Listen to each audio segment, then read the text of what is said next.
இது ஒரு மொழி குருமொழி.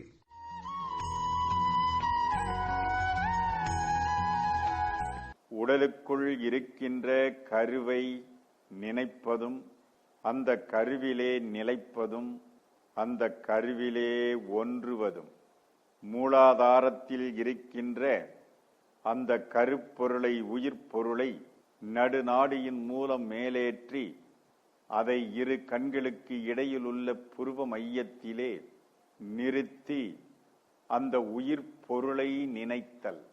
மனம் எதை நினைக்கிறதோ அதுவாகிறது. உலகியல் பொருளை நினைக்கின்ற மனம் உலகியல் பொருள் ஆகிறது. கருப்பொருளை, மெய்ப்பொருளை நினைக்கின்ற மனம் மெய்ப்பொருள் ஆகிறது. இதுவரை மனம் புறப்பொருளை பற்றியே சிந்தித்தது. ஆகவே மனம் புற உலகியலில் சுழன்று கொண்டே இருந்தது.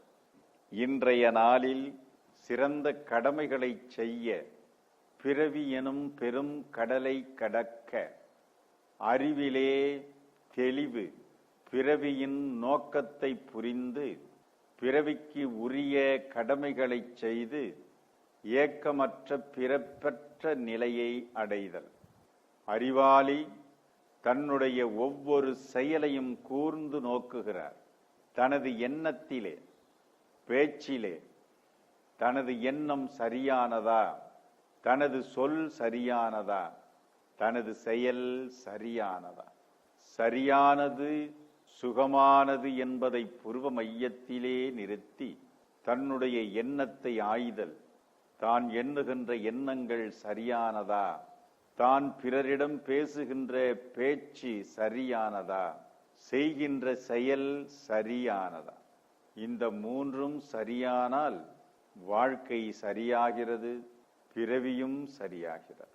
ஆகவே அறிவாளிகள், யோகியர்கள், ஞானவான்கள் எப்பொழுதும் சரியானதையே தேர்ந்தெடுக்கிறார்.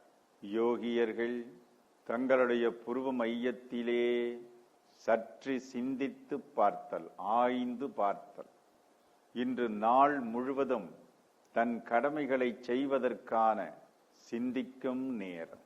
ஆகவே மனதை புருவ மையத்தில் நிறுத்த, மூச்சின் இயக்கத்தை அங்கு கவனிக்க கவனிக்க மூச்சோடு மனம் ஒன்றி அந்த மூச்சு உயிர்ப்பிலே ஒன்றுகிறது.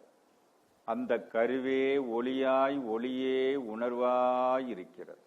அந்த கருவை, குண்டலினி என்ற அந்த தெய்வீக சக்தியை புருவ மையத்தில் உணர்வாய் கவனித்தல்.